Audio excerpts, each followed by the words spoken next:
안녕하십니까. 김어준의 뉴스공장 명절 특근 진행을 맡고 있는 양절 변호사입니다. 일본 출신의 영국인 이시구로가 올해의 노벨문학상 수상자로 선정됐습니다. 지난해 작가 한강이 맨부커상을 받기도 했지만 노벨상은 여전히 우리와 거리가 먼 모양입니다. 오는 9일 월요일은 한글날입니다. 우리처럼 고유의 말과 글을 가지고 있는 나라, 더구나 오랜 역사까지 지켜온 나라는 많지 않습니다. 게다가 우린 첫걸음 뗄 무렵부터 독서 모임, 논술 강의를 시작해서 시, 소설, 수필, 평론까지 넘칠 만큼 배우지 않던가요? 문학은, 언어는 인간의 사상과 감정을 담는 그릇입니다. 훌륭한 그릇을 가지고도 오롯이 담아내지 못하고 있는 이유는 뭘지 한번 생각해 봐야 하지 않을까요?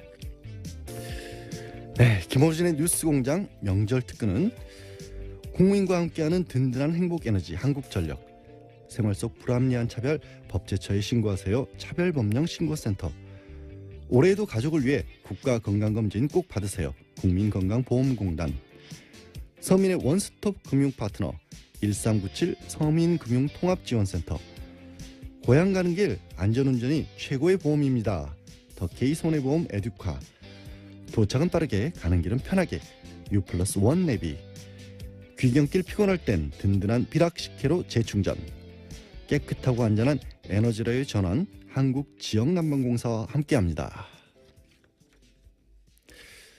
명절 특근은 지난 1년 동안 뉴스공장을 빛내줬던 명작 인터뷰들로 채워지고 있습니다.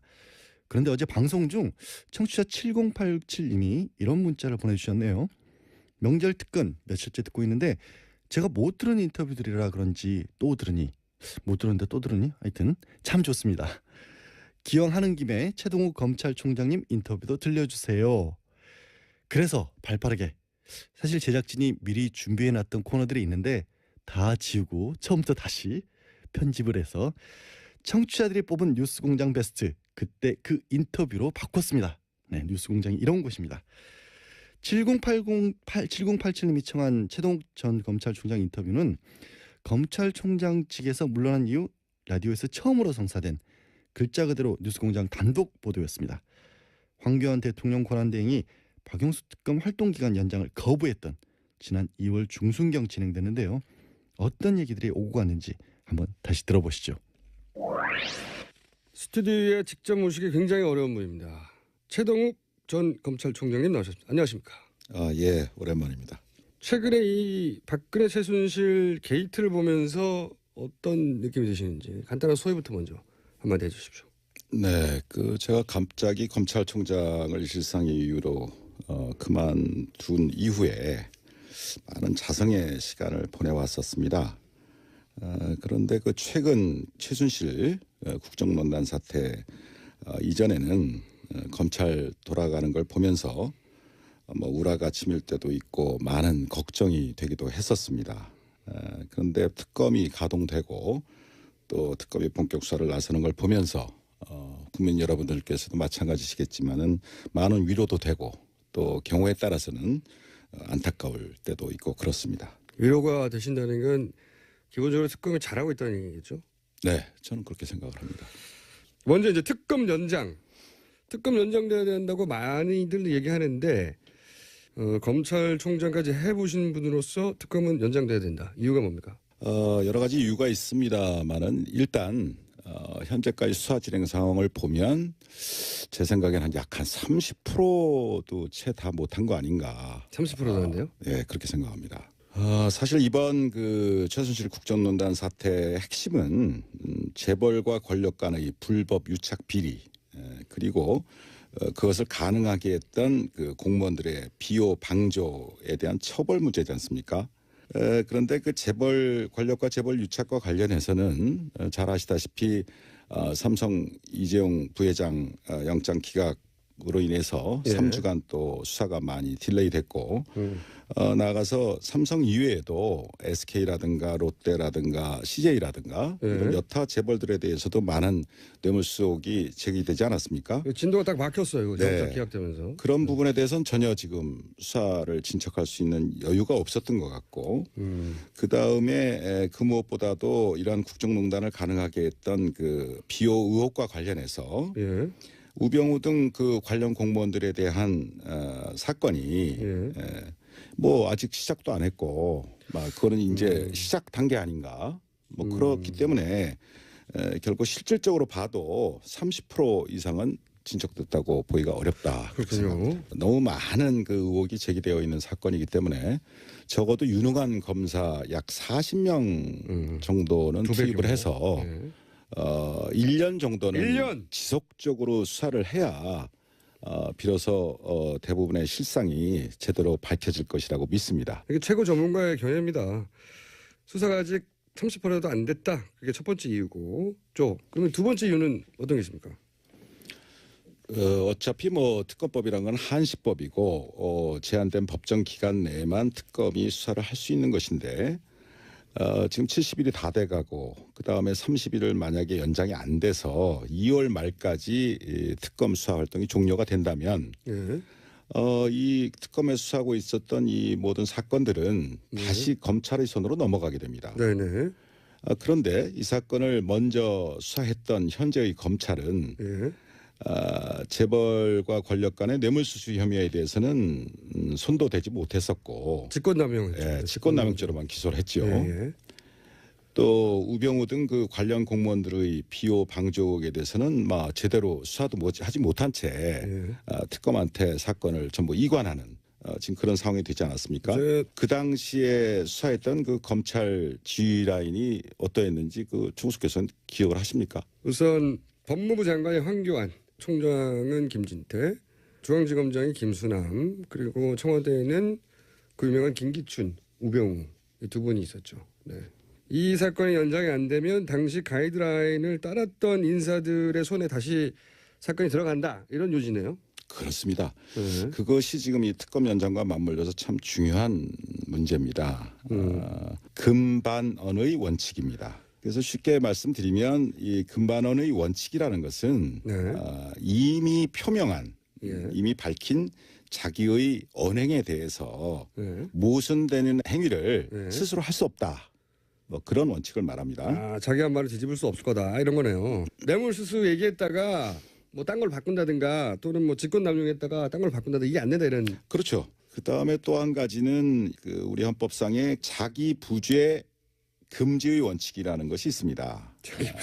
그러니까 말하자면 스스로 죄를 부담할 수는 없다. 그래서 여러분들이 아시다시피 묵비권. 자기 죄에 대해서 진술을 거부할 수 있는 거예요. 거부할 수 있는 권리를 준다. 이게 그 원칙. 그게 이제 헌법상의 원칙입니다. 자기 부재 금지 원칙이요? 네네. 자기 자신이나 또는 자기 자신이 속한 조직, 기관에 대해서 스스로 수사해서 처벌한다는 것은 현실적으로 기대하기가 참 곤란합니다. 그러니까 결국은 자기의 상사, 동료, 후배를 스스로 수사하게 되는 그러한 참 어려운 그런 상황이 예상이 되는 것이죠. 이번에도 특검법을 도입해서 특검이 수사를 하게 된 것도 바로 그런 이유입니다. 네. 이해했습니다. 그럼 만약에 특검 연장이 안 될 가능성이 점점 농후해지고 있는데 만약에 정말로 특검 연장이 안 되고 지금 우려하신 대로 넘어갔어요. 그럼 구체적으로 무슨 일이 벌어집니까? 수사를 하다 보면 가장 중요한 것은 수사 기밀의 유지입니다. 그렇겠죠. 수사 기밀의 유지고 또 수사 기밀이 유출이 되면 예. 그 수사와 관련된 이해 관련자들이 준비를 여러 가지 측면으로 작용을 하게 됩니다. 증거를 조회하거나 인면하거나 예. 뭐, 대답을 준비하거나 예. 또 압력을 넣는다거나 예. 뭐 여러 가지 문제가 있기 때문에 그 부분이 굉장히 중요한 것인데 특검법은 이제 그걸 보장하고 있는 거죠. 독립성을. 그런데 특검 이전의 검찰로 다시 돌아가게 되면 예. 그때그때의 수사 상황이 비호 방조 의혹을 받고 있는 황교안 대행이나 또 김수남 총장에게 보고되겠죠. 당연히. 예. 그렇게 되고 뭐 그렇게 되면 경우에 따라서는 수사를 방해하는 가이드라인이 다시 작동할 수도 있고 또 거꾸로 수사검사들에게 영향과 압박이 내려가게 될 것이고 뭐 한마디로 의혹 대상자들이 예. 수사를 지휘하는 참 웃지 못할 그러한 특검 이전의 상황으로 돌아갈 수 있다는 것이죠. 속속 이해가 되고 있습니다. 자, 그러면 두 번째 사안 이재용 그 부회장 영장요. 이게 이제 1차 기각됐었거든요. 이렇게 기각하는 게 맞습니까? 어떻게 보세요? 권력과 재벌이 유착된 이런 대형 사건들의 경우에는 통상적으로 장기간에 걸친 치밀한 계획 아래 합법의 가면을 쓰고서 공조직 등의 다양한 채널을 동원해서 입체적으로 이루어지게 됩니다. 또 더 나아가서 사후에 문제가 생겼을 경우에도 그 과정에서 벌어진 개별적인 행위들은 전부 합법적이고 공적이고 하는 그런 탈을 쓰게 됩니다.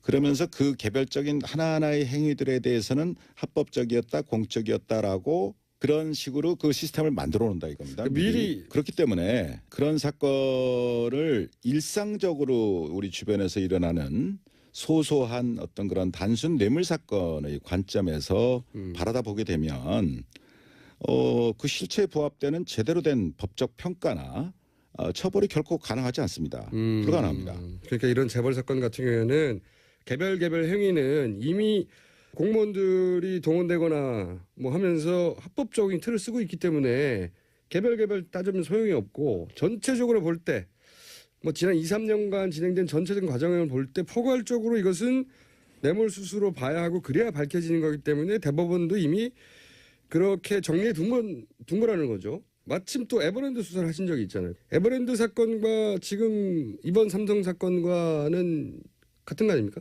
본질적인 차이가 있습니다. 두 사건에는. 아, 그래요? 네. 어떻게 있습니까? 물론 삼성그룹의 지배권을 승계시키거나 강화한다는 측면, 또 그로 인해서 경제적인 이득을 봤다는 면, 뭐 그런 것은 공통점이 있습니다. 그렇죠. 그래서 같아 보이는데. 네. 그러나 에버랜드 사건의 경우는 우선 삼성 계열사, 그러니까 삼성그룹 내부죠. 삼성 계열사와 그 투자자들만 손해를 본 사건입니다.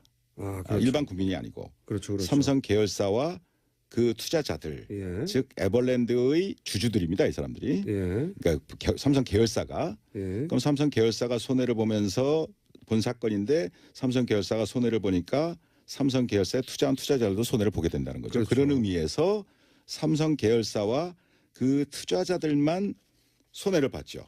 범위가 그 정도인데 손해 네. 범위가. 근데 이번 사건의 경우를 보면 2,100만 명 말이 그렇지 이게 천문학적인 인원 아닙니까? 국민의 반인데 2,100만 명이 넘는 국민연금 가입자 전체가 잠재적인 손해자가 됐단 말입니다. 손해를 봤단 말입니다. 맞죠. 예. 그 다음에 그 수법을 보더라도 단순히 그 삼성그룹 내부의 문제로 해치운 게 아니라 뇌물 공여까지 해가면서 국가기관을 총동원했다 이겁니다. 아, 그게 본질적인 차이가 있어요. 예리한 분석입니다 이거. 그러니까 손해의 범위 또 수법 면에서 두 사건은 굉장한 차이가 있다. 즉 한마디로 손해의 범위는 굉장히 국민 대다수로 광범위해졌고 또 수법 또한 매우 대담해졌다 이겁니다. 그래서 제가 이전에 에버랜드 사건을 수사했던 경험과 이번에 언론 보도를 통해서 쭉 느껴지는 것은 재벌들을 처벌해야 할 때 제대로 처벌하지 않으면 시간이 갈수록 그 폐해는 그 손해는 더욱 커지고 그 수법 또한 아주 악질적으로 진화한다 이러는 겁니다. 방법이 굉장히 진화한다 이거예요. 법보다도 더 앞서갑니다. 그렇죠.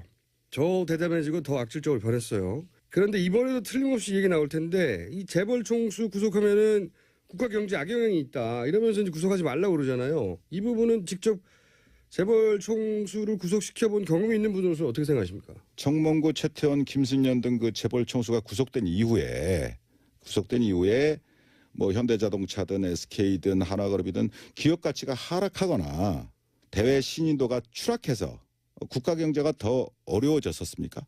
그렇다고 아니죠. 생각하세요? 아, 이거는 실제 사례를 들어서 반박하면 되는군요. 그러면 삼성 부회장이 이재용 부회장이 구속됐다. 그러면은 어떤 영향이 있을까요? 국가경제에? 결과적으로는 오히려 해당 기업의 투명성이나 신뢰도를 높이는데 기여했다고 보는 쪽이 일반적인 시각이라고 생각합니다. 좀 더 구체적으로 말씀해 주세요. 그 이재용 부회장 혼자만의 생각으로 지금 이번 일이 벌어졌겠습니까? 그럴 리가 없죠. 예. 그럴 리가 없죠. 예. 무수한 법률가들, 많은 전문가들이 예. 오랜 연구와 기획, 또 경우에 따라서는 조직적인 로비들이 예. 있었기 때문에 가능한 거 아니겠습니까? 당연히 그렇겠죠. 예. 예. 그런데 예를 들면 이재용 부회장이 원칙대로 구속이 된다면 예. 삼성 내부에서도 예. 다시는 이런 식의 발상이나 시도는 엄두도 못 내는 상황이 될 거다 이런 얘기입니다. 그래서 이재용 부회장의 구속은 예. 우리나라 재벌들 나머지 재벌들 전체에게도 큰 시그널을 보낸다 이겁니다. 이게 정경유착은 삼성 부회장 한 사람 구속으로 해결될 수도 있겠네요. 이게. 제가 볼 땐 그럴 수도 있습니다. 아무리 경제 권력이 강하다 하더라도 합법 경영을 하지 않으면 예외 없이 총수가 구속될 수 있다. 그렇죠. 라는 시그널을 보낸다는 얘기입니다. 그것만 되면 돼요. 이 얘기 해야 되겠네요. 황교안 대행 이런 말 했어요. 윤석열 검사가 자천된 것은 댓글 수사건 상관이 없고 종합적으로 볼 때 자질의 문제가 있어 자천된 거다. 이런 식으로 말했단 말이죠. 여기에 대해서는 당시 댓글 수사를 총지휘하셨던 검찰총장이고 그리고 그로 인해서 자천됐다고 알려진 윤 검사에 대해서 이 황교안 대행의 논평에 대해서 한마디 하셔야 될 것 같은데요. 제가 그 국회 대정부 질의 과정에서 예. 황 대행께서 그렇게 답변하시는 기사를 하셨다는 보도를 보고 누가 누구를 평가하나. 이 윤석열 검사는 지금 뭐 특검팀에서 열심히 뭐 쥐야창창 수사를 하고 있는 것 같은데 아주 치밀하고 해박한 법률 전문가입니다. 그 다음에 어떤 법과 원칙에 어긋나는 것 거기에 대해서는 단호히 거부합니다. 오케이. 저한테도 많이 거부했어요. 한마디로 제가 말씀드린다면 문무를 겸비한 훌륭한 검사다. 문무를 겁니다. 문무를 겸비한 훌륭한 검사다. 뭐 그런 표현을 하고 싶습니다. 자, 마지막으로 어렵게 스튜디오 직접 나오셨는데 혹시 하고 싶은 이야기 있으면 제가 뭐 대한민국 검찰은 2,000명이 넘는 검사를 포함해서 10,000명이 넘는 방대한 수사 인력을 가진 강력한 수사기관입니다. 수사 역량면에서 100분의 1도 안 되는 20명의 특검 검사들이 불과 몇 달이라는 짧은 단기간에 이전 검찰의 수사보다는 비교할 수 없을 정도의 성과를 내고 있지 않습니까? 이번 특검을 보면서 권력의 개가 되어서 권력의 입맛에 맞게 수사하는 것과 국민의 검찰로 법과 원칙대로 수사하는 것의 이 극명한 차이를 그리고 검찰이 이 지경이 되도록 만든 정치 검사들의 말로를 우리 정의로운 젊은 검사들이 마음에 새기고 잊지 말기를 바랍니다. 자기 손에 쥐어진 칼로 자신의 팔다리를 베어서라도 국민의 검찰로 다시 태어나기를 바랄 뿐입니다. 마음에 와닿는 마지막 말씀이었습니다. 지금까지 어렵게 모신 최동욱 전 검찰총장이었습니다. 감사합니다. 감사합니다. 예. 내공이 깊은 분들이 말씀하시는 거 과거의 예측을 들어보면 깜짝깜짝 놀랄 때가 있는데요. 최동욱 전 총장도 개별 사건으로 뇌물죄 여부를 따지기는 굉장히 어려울 것이다라고 했는데 아닌 게 아니라 법원은 이재용 부회장에 대해서 포괄적 청탁을 이유로 유죄 판결을 했었죠. 정말 어떻게 보면 예측이 실현된 셈인데요. 최동욱 전 총장께서는 얼마 전에 원소은 전 국정원장 유죄 선고 받는 걸 보면서 사필 규정이다. 또 끝까지 수사팀의 방패막이가 되어주지 못해 안타깝고 아쉬웠다라는 그런 소감을 털어놓기도 했었습니다. 문자 몇 개 볼까요?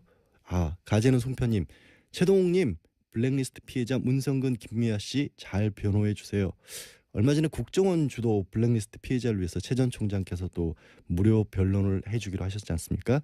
특검이 30%밖에 못해서 아쉽다고 하셨는데 최 전 총장께서 직접 한번 실력 발휘해 주시기 저도 부탁드리겠습니다. 그래서 그런지 7488님은 최동욱님을 다시 검찰총장으로 복권시켜야 맞다라는 말씀도 주셨고요. 2881님 공장장 목소리가 빨리 지나가서 아주 시원하고 좋네요.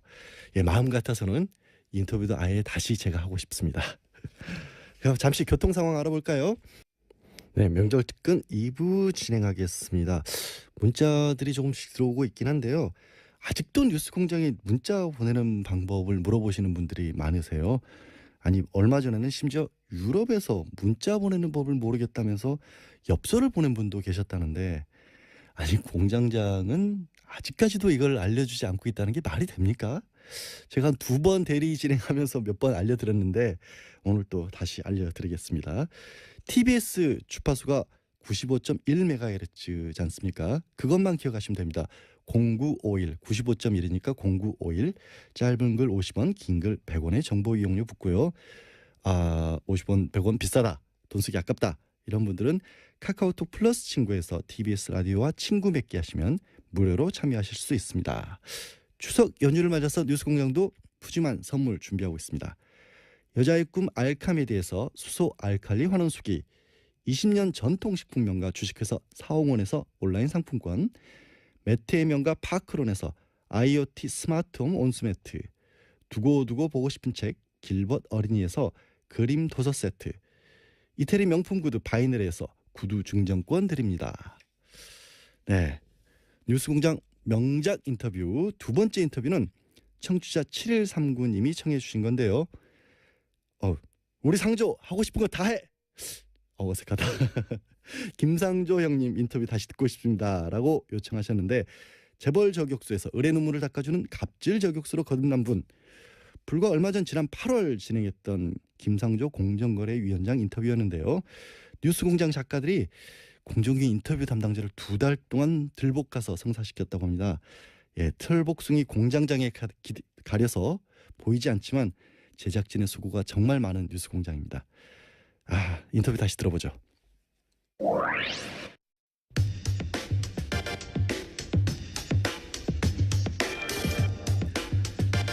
우리 사회 을들이 비명을 지르는 건 공정위가 일을 제대로 안 해서다. 네.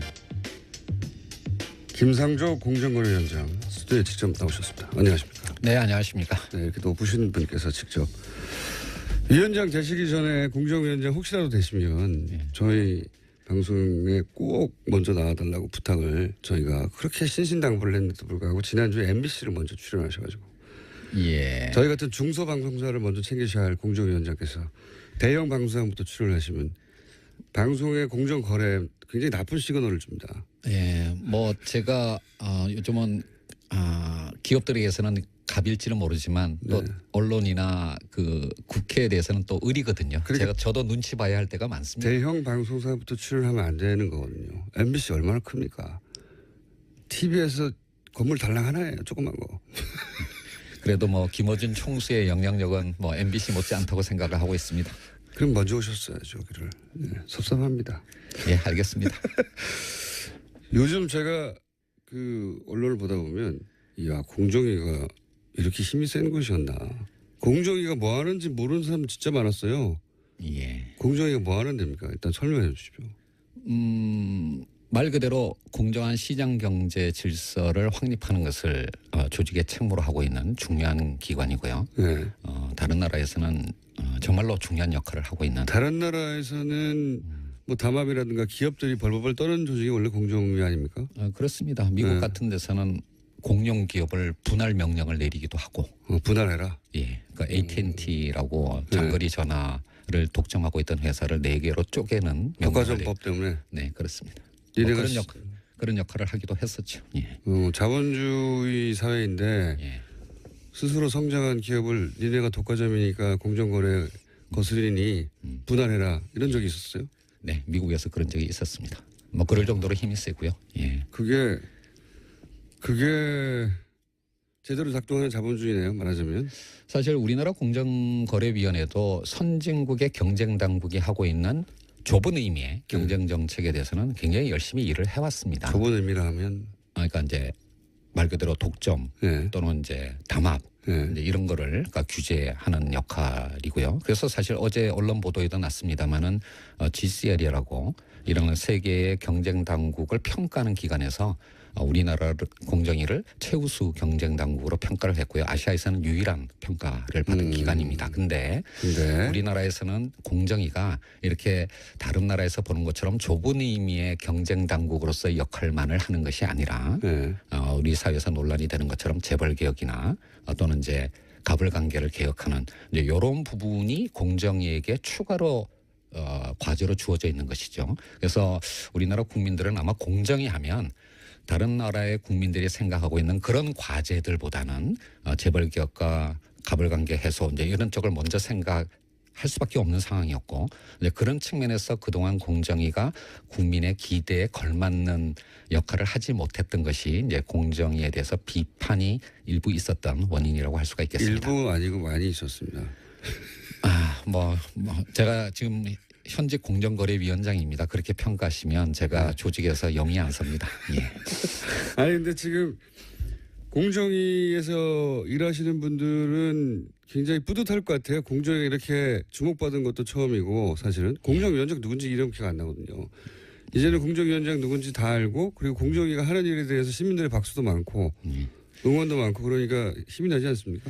뭐 직원들 말씀을 들어보면 한편으로는 이렇게 주목받은 적이 없었으니까 뿌듯하다라는 말씀도 하시고 그다음 앞으로 더 잘해야 되겠다는 각오를 밝히기도 하는데 한편으로는 또 제가 과거에 이제 공정위가 국민의 기대에 맞는 역할을 하지 못했다라고 비판하면서 내부 혁신을 하자라고 얘기할 때는 또 나름 그러니까 좀 무섭기도 하고. 예, 뭐 그런 양면의 어떤 감정을 느끼고 있는 것 같습니다. 아니 근데 공정위원들은 그 위원장님을 뭐랄까요 상대하기 굉장히 쉬울 것 같은 게 오늘 저희는 이제 위원장님이니까 적어도 수행원 몇 명과 함께 대리 운전을 해서 오실 줄 알았더니 혼자 운전을 해가지고 지하 4층에 혼자 어슬렁거리는 걸 저희 작가들이 뛰어내려서 주워왔어요. 그렇게 표현하시면 안 되고요. 그리고 그 유명한 가방 있지 않습니까? 예. 가방 들고 다 떨어진 거. 그거 바꾸시지도 못하죠 이제. 예, 뭐 사실 바꾸고 제 싶은데. 차는 뭐 바꾸든지 아니면 이제 좀 칠을 새로 하든지 이렇게 하라고 자꾸 이제 왜냐면 가방 오니까 예. 위원장님보다 가방을 먼저 찍어요 사람들이 네. 밖에서 예. 작가들이 자기들 찍고 막 들고 예. 유명한 아이템 됐습니다. 뭐 근데 하여튼 뭐 저의 상징처럼 됐기 때문에 제가 공정거래위원장을 하는 한은 못 바꿀 것 같습니다. 예. 저희가 뜯어버릴까요? 새로 바꾸시게. 네. 그리고 말을 조용조용 이렇게 점잖게 서늘하게 하는 분은 또 처음이에요. 예. 원래 그렇게 했는데요. 웃으면서 예. 웃으면서 너 죽을래 이러시는 거잖아요. 그렇지가 않습니다. 또 한편으로는 예. 요즘 김상조가 너무 말랑말랑해졌다는 얘기도 많이 듣고 있죠. 예. 그건 아마도 말랑말랑해졌다기보다는 맨 처음에 재벌 개혁을 시도할 줄 알았더니 예. 그거는 시간을 좀 준다고 하고 예. 프랜차이즈부터 시작하셨잖아요, 사실상. 예. 그래서 이건 역시 재벌은 어려운 건가? 말랑말랑한 건가 생각하시는 것 같은데 그 이유를 좀 설명해 주세요. 왜 프랜차이즈부터 첫 번째 공정위의 프로젝트가 된 건지. 그 사실은 굉장히 어려운 문제고 개혁의 전략과도 관련된 것인데요. 크게 보면 두 가지 접근 방법이 있을 수가 있습니다. 뭐 옛날에 사회주의 국가의 체제 전환 경험을 비춰본다면 러시아처럼 빅뱅 전략으로 가장 핵심적인 과제부터 먼저 하는 전략이 있을 수가 예를 들어 있는 거고. 삼성을 쾅 때린다든가. 예, 뭐 그렇게 접근할 수도 있는 거고 또 하나는 이제 중국의 만만디 전략처럼 주변에서 이렇게 성과를 만들어가는 그런 전략이 있을 수가 있는데 아마 빅뱅 전략을 취한다면 재벌 개혁을 가장 먼저 해야 되겠죠. 예. 그렇지만 이제 지금의 우리나라의 국회의 어떤 구조라든지 또는 이제 국민들의 어쩌면 두 개의 국가로 쪼개져 있는 이런 상황들을 생각을 한다면 재벌 개혁을 중심으로 하는 빅뱅 전략은 굉장히 큰 논란을 일으키고 우리 사회를 입법도 필요하죠.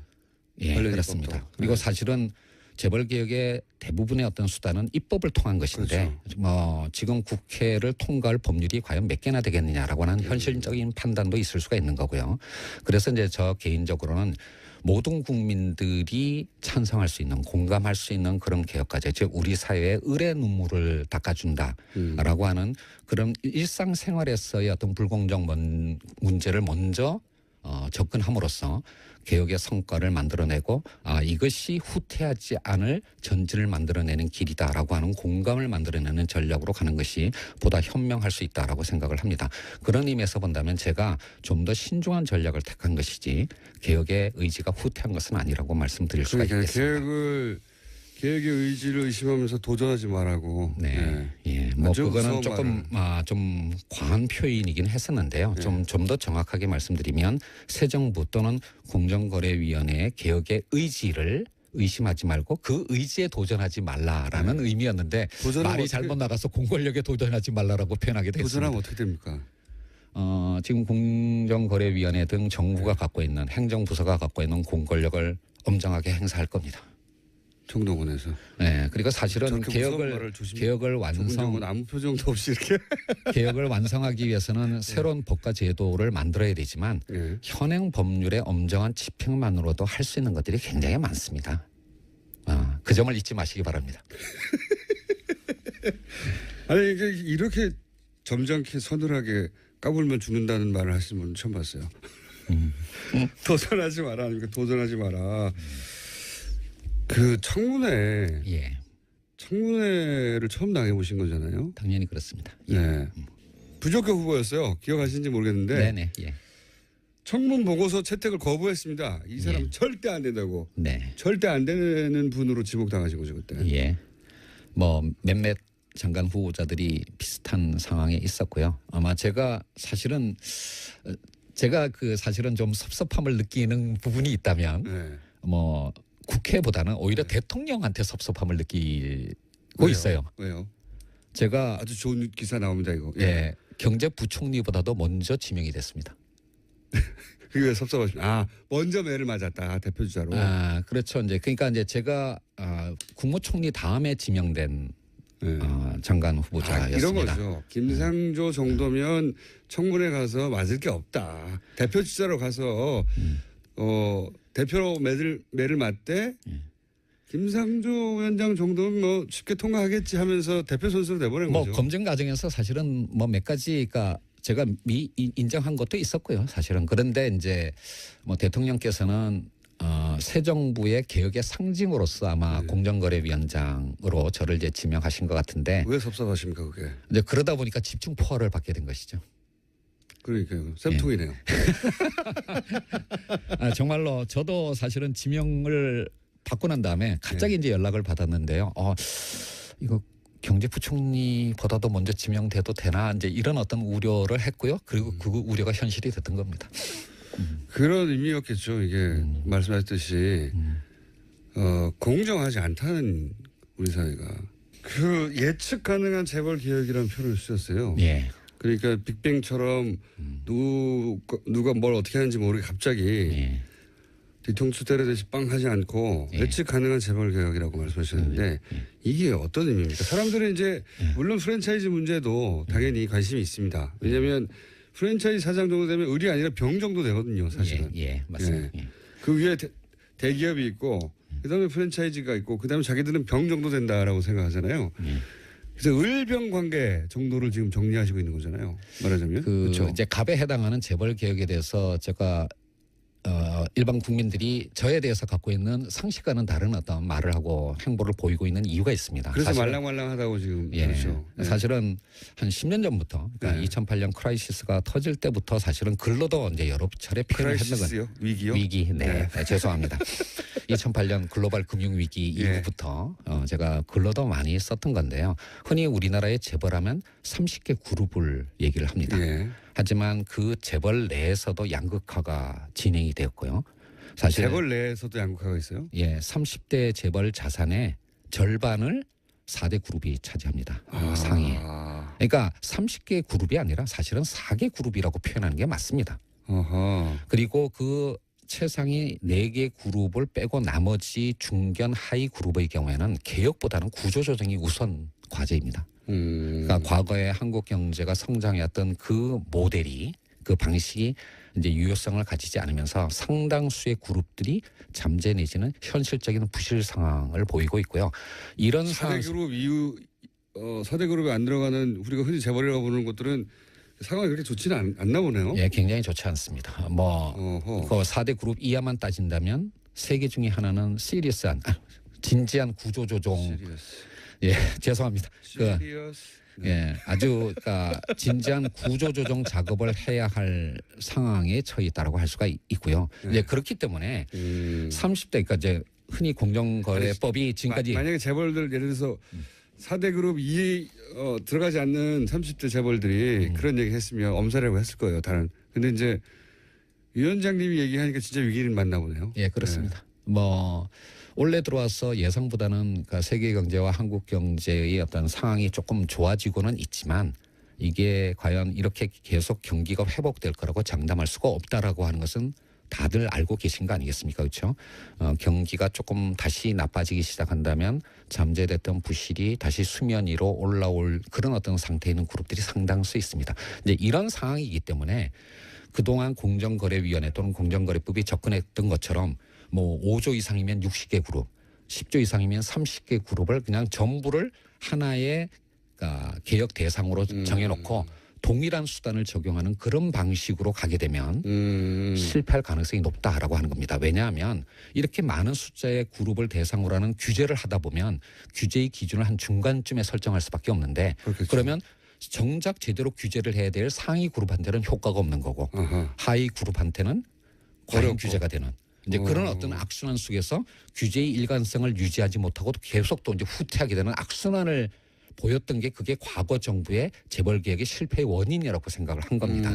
그렇기 때문에 재벌 개혁은 상위 그룹에 좀 집중해서 엄정하게 법 집행을 하도록 하고 대신 좀 더 넓은 범위의 기업 지배 구조는 뭐 상법이나 또는 이제 기관 투자자들의 주주권 행사 등의 그런 어떤 방법을 통해서 좀 더 광범위하게 그렇게 접근을 하자라고 하는 게 제 아이디어였습니다.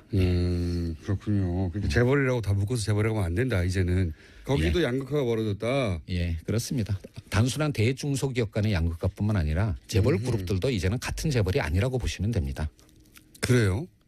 그러면 명칭도 좀 달리해야 되겠습니다. 설득되고 있어요. 제가 잘 모르는 분야이기 때문에 그런 건지. 예, 뭐 제가 총수님을 설득할 수 있으면은 뭐 비교적 잘하고 있는 거라고 생각을 합니다. 설득되고 있습니다. 그리고 하림그룹, 예. 닭고기 생산 1위 업체죠. 예. 하림그룹을 사실상 첫 뭐랄까요 대상으로 해서 조사에 들어가셨잖아요. 왜 여기가 중요합니까? 사실은 이것도 많은 분들이 오해하시는 건데요. 네. 사실 공정거래위원회가 올해 초에 업무 계획으로 예. 45개 민간 재벌 측과 총수가 있는 저 같은 45개 그룹을 대상으로 서면 실태 조사를 이미 했습니다. 그러니까 새 정부가 출범하기도 전에 이미 그래서 이제 제가 취임할 즈음에 그 서면 실태 조사가 대충 마무리된 결과는 상황이었고요. 그래서 저는 운이 좋았던 거죠. 그 결과를 받아서 일감 몰아주기의 혐의가 좀 강하게 나타나는 지금 뭐냐면 서면 조사만으로는 현실을 알기는 어려우니까 이제 현장 조사를 나가야 되지 않겠습니까? 이제 그런 현장 조사를 나갈 수 있는 서면 조사 결과가 제가 딱 취임하면서 제 손에 쥐어진 겁니다. 그래서 이제 대상이 되는 그룹들이 이제 뭐 여러 개가 있었는데요. 뭐 그 중에서 지금 몇 개의 그룹을 조사할 예정이다 또는 조사하고 있다 이런 말씀은 절대 드릴 수가 없습니다. 이런 개별 기업에 대한 조사는 언제까지나 확인도 부인도 하지 않는 그런 입장을 갖고 있는데요. 뭐 하림의 경우에는 이미 언론 보도가 된 상황이고 뭐 일감 몰아주기 부분과 함께 일감 몰아주기가 왜 나쁜지 좀 설명해 주십시오. 이거는 이제 재벌의 어떤 부와 경영권의 승계와 관련된 문제인데요. 뭐 다들 아시는 것처럼 옛날에는 그냥 공익재단을 이용하기도 하고 물타기 증자를 하는 게 1세대 방식이었습니다. 그러다가 이제 요즘 논란이 되는 이재용 부회장 등등의 뭐 전환사채라든지 같은 이제 주식과 연계되는 회사채를 이용하는 그런 방식이 2단계였고 일감 몰아주기가 이제 부의 편법 승계의 3단계쯤 해당하는 어떤 방식이라고 할 수가 있는데요. 왜 그렇습니까? 그러니까 이제 그룹이다 보니까 그룹 계열사의 물량만으로도 상당한 정도의 일감을 마련할 수 있는 그런 사업들이 꽤 있습니다. 가장 대표적인 것이 물류라든지 아니면 계열사들의 전산 관리 이런 것들은 뭐 수십 개의 계열사가 있는 그룹 정도라면 그룹 계열사의 물량만으로도 충분한 정도의 회사 경영이 가능하지 않겠습니까? 그런 회사가 있는 것은 당연한 건데 그 회사의 주식을 총수 일가가 갖는 겁니다. 그래서 계열사의 물량을 몰아줌으로써 거기서부터 발생하는 어떤 수익을 계열사가 아니라 또는 계열사의 주주들이 아니라 총수 일가가 가져간다라는 것이 이제 일감 몰아주기의 본질인데요. 이것이 가지는 의미는 두 가지입니다. 첫 번째는 부와 경영권의 편법 승계의 씨앗이 된다라고 하는 것도 문제이지만 그 돈으로 또 자기 주식을 늘릴 수 있으니까요. 그리고 이제 대를 이어서 승계를 하는 문제가 있는 거예요. 그런데 두 번째 보다 심각한 문제가 있습니다. 바로 이런 일감 몰아주기가 주로 이루어지는 영역이 작은 어떤 중소기업들이나 영세 자영업자들이 밀집되어 있는 영역이에요. 그게 어떤 의미죠? 그러니까 골목 상권 문제, 네. 그러니까 대형 마트 또는 물류 또는 그러니까 건물 관리 또는 이제 그 전산 관리 이제 이런 쪽이 사실은 중소기업들이나 자영업자들이 해야 할 영역인데 여기에 이제 총수일가가 주식을 갖고 있는 회사가 뚝 들어가 버리면 거기가 완전히 생태계가 황폐해지는 겁니다. 예를 들면 한때 뭐 90년대까지만 하더라도 우리나라 대학의 전산학과가 공대에서는 가장 인기 학과였습니다. 예, 지금은 가장 인기가 없는 학과가 됐습니다. 왜냐하면 전산학과를 졸업해봐야 재벌 계열사의 하청업체의 직원밖에 비정규직 직원밖에 안 된다는 걸 이미 알게 된 것이죠. 이런 식으로 했기 때문에 인터넷 강국인 한국이 제대로 된 전산관리 회사가 하나도 존재하지 않게 된 것입니다. 다 구멍가게 역할밖에 안 되니까요. 이렇게 쉽게 설명하시지. 그래서 예, 사실 공정거래위원회가 지금까지 많이 낯설었죠. 기업만 대상으로 하는 거지 국민의 삶을 공정하게 한다는 그런 인식이 좀 부족했던 것 같은데요. 공정거래위원장 말씀처럼 일상생활에서 의뢰의 눈물을 닦아주겠다. 정말 고마운 말씀이었고요. 그런 효과 덕분인지 이제는 공정위가 하는 모든 행동을 국민들의 관심 가지고 지켜보고 있습니다. 치킨값 원가 공개에서부터 대기업 개혁에 이르기까지 경제검찰 공정위 해야 할 일 정말로 많습니다. 네, 김상주 위원장님 파이팅 하시고요. 문자 소개를 해드려야 되는데 제가 아까 잘난 척하면서 공장장은 소개 안 해주는 저기 문자 전화번호를 알려드린다고 했는데 8420-8260님이 따끔하게 지적해 주셨습니다. 샵을 앞에 넣어야 한다. 샵 0951 예. 95.1MHz의 0951인데 앞에 샵을 넣으셔서 샵 0951 하셔야 됩니다. 유연영님 방송 듣다 가끔 답답할 때도 있었는데 드디어 문자를 남길 수 있게 되었네요. 네. 3954님 김상조 공정거래위원장님 겸허한 공직자로의 자세 많이 배우고 알게 돼서 좋은 시간이었습니다. 네, 김보라님 연말에 귀국하는 애청자시라는데요. 얼마 전 1주년 기념 공개방송 못 가서 아쉬웠는데 연말에 연말 특집 한번 꼭 해주세요. 어차피 김어준 공장장이 하는 거니까 부담 가지 마시고 일단 나몰라라 한다고 질러주면 뭐 김어준 공장장 별 수 있겠습니까? 네, 연말에 공개방송 하겠습니다. 네, 저는 모릅니다. 양지열 삼행시를 4426님이 보내주셨어요. 양심에 어긋나는 일 하지 않고 의를 세우는 변호사 겸 진행자. 이거 닭살을 돋으려고 하는데 끝까지 읽겠습니다. 지혜롭고 편안한 진행자, 열혈 팬들을 위해 한가위도 쉬지 않고 나와 세상에 들려주는 멋진 진행자라기보다는 청취자분들이 계시기 때문에 저는 그냥 나와서 진행할 뿐입니다. 괜히 골랐다. 너무 감사드리고요. 네, 오늘도 자 협찬 멘트 또 드려야 될 시간이 됐습니다.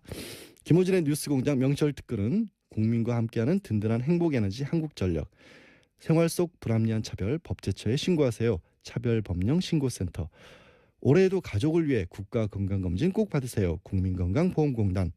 서민의 원스톱 금융파트너 1397 서민금융통합지원센터. 고향 가는 길 안전운전이 최고의 보험입니다. 더케이 손해보험 에듀카. 도착은 빠르게 가는 길은 편하게 U+1 내비. 귀경길 피곤할 땐 든든한 비락식혜로 재충전. 깨끗하고 안전한 에너지로의 전환. 한국지역난방공사가 함께합니다. 잠시 전하는 말씀 들으시고요. 저는 3부에 돌아오겠습니다. 김어준의 뉴스공장 명절 특근 3부 시작합니다. 저는 양지열 변호사고요. 응원 문자를 계속 많은 분들이 보내주고 계세요. 0323님 양지열 변호사님네요. 추석 연휴에도 진짜 수고 많으세요 보내주셨고, 그 밖에도 5199님 2836님 3362님 많은 분들이 저를 응원해주고 계시고요. 1954님 오늘 알았어요. 문자 보내는 걸. 60대 뉴스공장 열혈 팬입니다. 라고 남겨주셨고요. 그래도 또 공장장을 찾으시는 분들도 여전히 많이 문자를 보내주고 계신데요. 혹시 그 스테이크 드시러 가시면 물어보잖아요. 고기 어떻게 구워드릴까요? 그때 레어로 구워주세요라는 말씀을 불어로 하실 줄 아는 분 계세요 혹시? 제가 왜 이걸 여쭤보냐면요. 공장장이 자기 강아지를 부를 때 부르는 이름이 고기를 레어로 구워주세요를 불어로 한답니다. 그게 도대체 뭔지 모르겠어요. 혹시 불어 잘하시는 분 있으시면 문자 보내주시면 제가 소개시켜드리겠습니다. 아무래도 공장장은 축산협회 CF 모델을 노리고 있는 것 같습니다. 고기를 어찌 그리 좋아하는지. 네, 김어준의 뉴스공장 명절 특근은 국민과 함께하는 든든한 행복에너지 한국전력, 생활 속 불합리한 차별 법제처에 신고하세요. 차별법령신고센터. 올해에도 가족을 위해 국가건강검진 꼭 받으세요. 국민건강보험공단. 서민의 원스톱 금융파트너 1397 서민금융통합지원센터. 고향 가는 길 안전운전이 최고의 보험입니다. 더 K손해보험 에듀카. 도착은 빠르게 가는 길은 편하게 U+1 내비.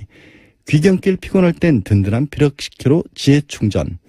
깨끗하고 안전한 에너지로의 전환. 한국지역난방공사가 함께합니다. 뉴스공장 청취자들이 뽑은 다시 듣고 싶은 그때 그 인터뷰 소개해드리고 계신데요. 세 번째는 정말 뉴스공장 레전드급 인터뷰입니다. 최순실 국정농단 사태가 처음 무르익었던 지난해 11월 뉴스공장을 찾아온 익명의 제보자가 있었습니다. 당시에는 승마업계 관계자로만 소개됐지만 사실은 무려 정유라와 함께 승마를 했던 친구의 아버지, 그러니까 정유라 친구의 아빠하신 거죠. 인터뷰하던 김어준 공장장이 그야말로 숨이 넘어갈 정도로 웃게 만들었던 바로 그분, 청취자분들도 빵빵 터지게 했던 이분의 얘기 다시 한번 들어보겠습니다.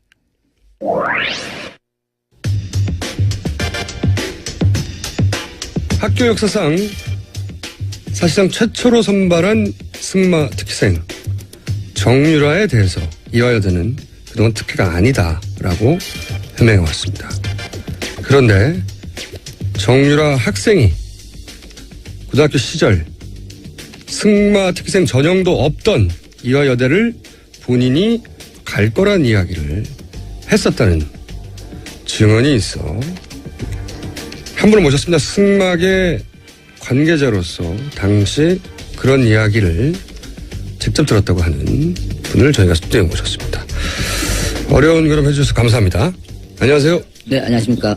정유라 학생이 고등학생 때 이미 특기생 전형도 없는데 이대를 가겠다는 말을 했었다고요? 뭐 특별히 이대라기보다는 고대나 연대나 이대 이런 그 좋은 학교를 자기가 갈 수 있겠다라는 얘기를. 아, 이대도 그 중에 하나로 언급된 그렇죠. 거군요. 네. 그런 학교를 갈 것이다. 네. 근데 당시는 네. 특히 이대는 승마 특기생 전형이 없기 때문에 네. 전형도 없는데 어떻게 하냐 이런 생각들을 주변에서 하지 않았을까요? 당연히? 그 당시 전형이 뭐가 있습니까? 그 한 2월, 3월밖에 안 됐는데요. 그러니까- 전형이라는 건 보통 5월이나 6월 때쯤 학교 전형이 입학 전형이 나오거든요. 네. 그럼 뭐 초에 그런 전형 자체가 발표를 하지 않았는데. 그리고 네. 특히 뭐 이화여대 같은 경우에는 아예 수십 년간 전형이 없었던 학교인데도 본인이 이제 연대 고대 아니면 뭐 이대 정도 나는 갈 거야 이런 얘기를 전형이 발표되기도 전에 이미 하고 있었다는 거죠. 네, 맞습니다.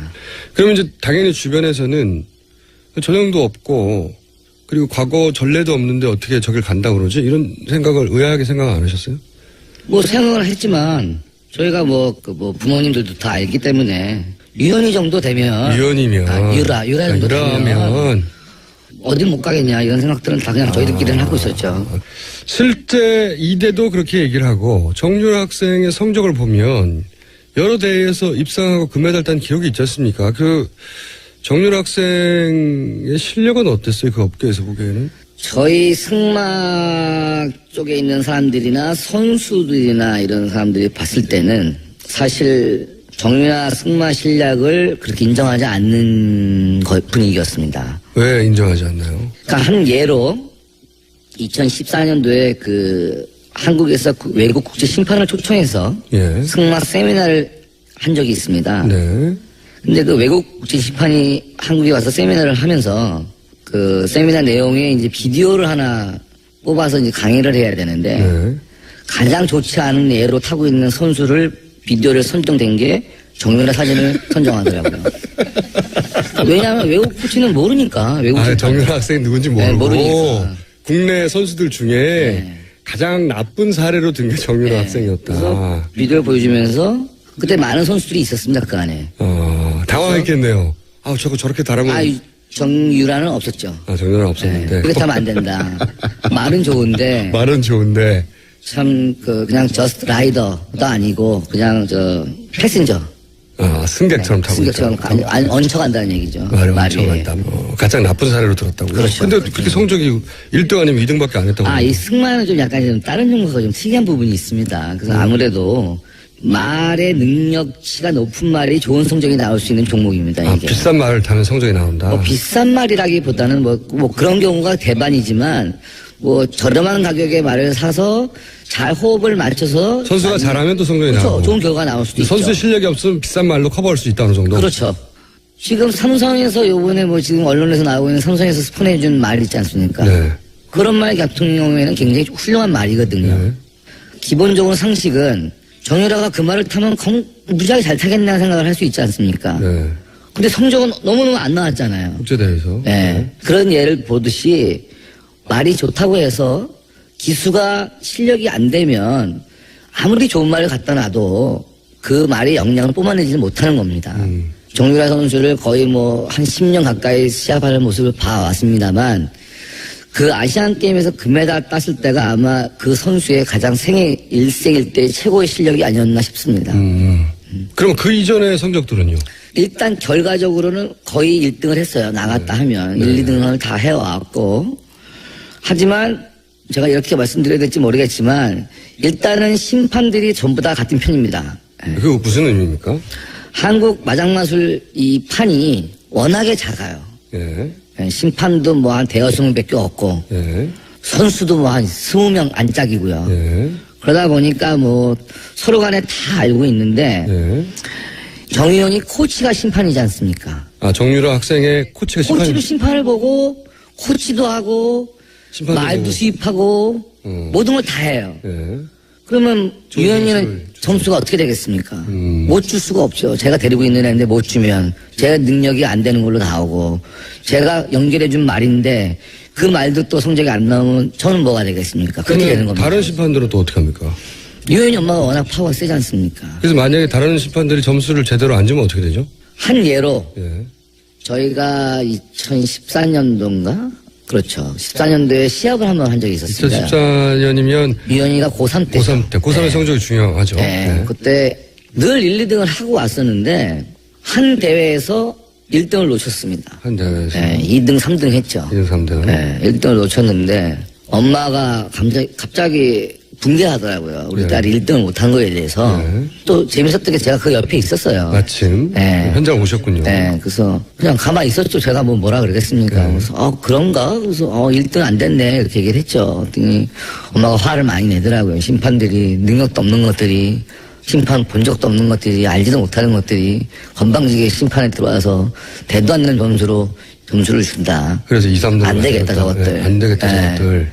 그러더니 이제 쑥닥쑥닥 하고 그러더니 없어지더라고요. 네. 그러고서 시합이 그리고 한 2-3시간 있다 시합이 끝났어요. 모든 경기가 이제 그날 당일 시합이 다 끝났죠. 끝났는데 갑자기 상주 경찰서 형사분들이 막 시합장에 들어오시는 거예요.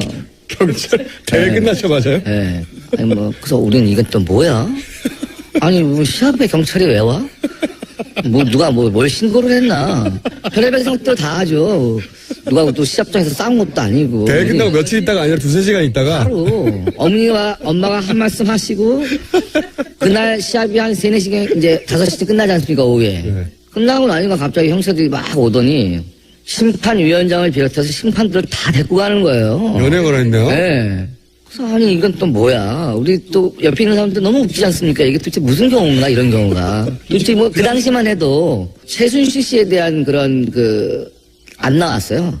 최순실에 대한 정윤의 보도만 있었지. 그쵸. 최순실 보도는 네, 없었던. 아빠에 대한 얘기가 많았지. 엄마는 최태민 목사의 딸이라는 얘기는 알고 있었어요. 네. 다들 얘기를 하니까 다 알고 하여튼 최씨 있었으니까. 집안이 대통령과 가깝다. 이모라가 부를 정도다. 네, 근데 다 모든 게 정윤혜 씨를 기준으로 일이 벌어지는 거였었지. 그렇게 이해하고 있었다. 네, 그렇게 달리 이해하고 있었죠.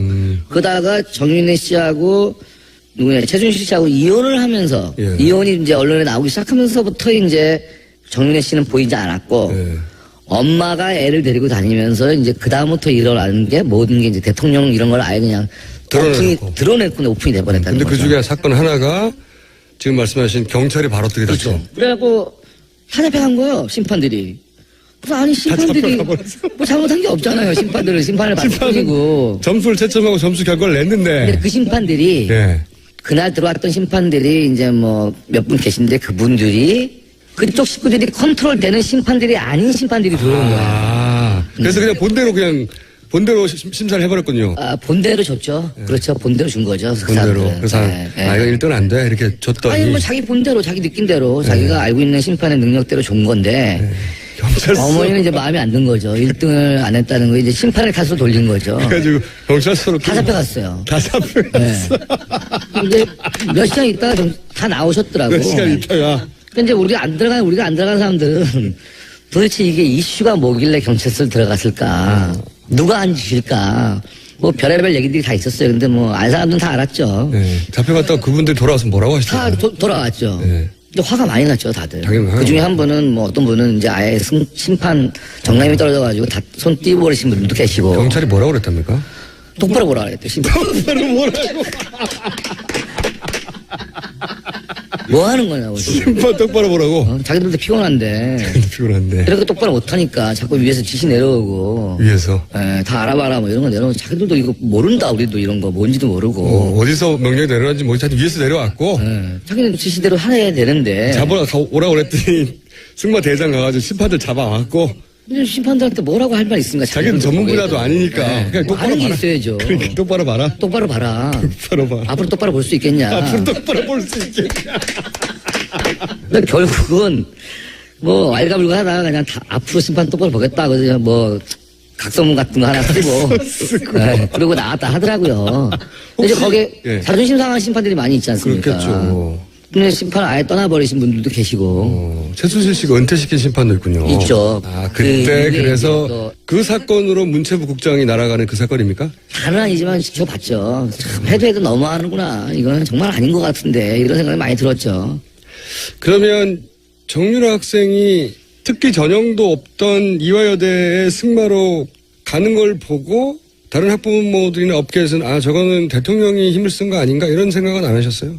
아니 바보가 아니면 다 생각하죠. 그거 아니면 뭐 어떻게 가요? 무슨 수로. 학부모 한 사람 힘은 절대 안 되는 거죠. 그렇죠. 안 되는 거죠. 요즘은 안 돼요. 이런 거는 절대로 우리나라는. 그리고 이제 일단 운동시키는 사람들 자체도 그런 생각을 안 해요.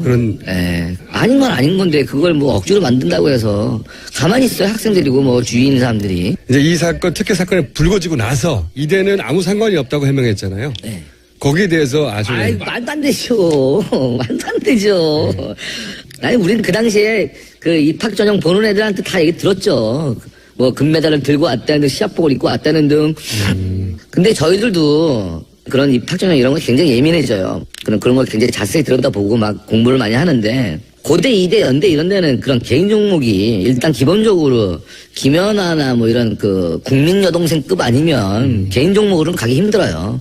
축구, 야구, 농구, 아이스하키, 럭비. 네. 그 종목 외에는 정말 힘든 부분인데 그런데 거기에서 뭐 이렇게 된다는 거는 뒷배경이 그런 거 아니면은 도저히 불가능하다고 생각을 하고 있죠. 대통령 백이 있으니까 가겠다. 네. 우린 가라. 네. 오히려 가서 가라, 차라리. 가서 너가 물꼬를 터주면 밑에 애들도 받아줄 거 아니냐 앞으로. 안 받아주대. 그다음부터. 오늘 여기까지 하겠습니다. 오늘 말씀 감사합니다. 감사합니다. 진짜 이게 웃음은 나는데 다시 들어도 이게 웃어야 될지 울어야 될지 모르겠습니다. 정유라한테 점수를 낮게 줬다고 심판 똑바로 바라면서 경찰이 현장에서 심판들을 체포해 갔다. 그걸 또 폭로한 방송 인터뷰는 음성 변조로 해야 한다. 정말 나라가 아닌 나라였던 것 같습니다. 예. 9479님이 그러셨네요, 진짜. 다시 들어도 정말 어이없고 화나는 일이었던 것 같습니다. 6000님, 권력과 돈만 있으면 뭐든 다 되는 세상이라는 사실에 너무 착잡했어요. 이젠 그런 세상이 아니죠. 6799님, 말덕에 금메달까지 따고 말한테 금메달 돌려줘야 하지 않을까요? 예, 돌려줘야 할 것 같습니다. 정말. 8279님, 최순실과 정유라 거짓말을 시원하게 반박하게 하는 말씀들 해주셔서 사이다처럼 시원했죠. 아니, 임동국님, 양언니 카톡으로 참여해도 소개해 주시나요? 제가 말씀드렸는데요. 카카오톡 플러스 친구에서 TBS와 친구 맺기 하시면 됩니다.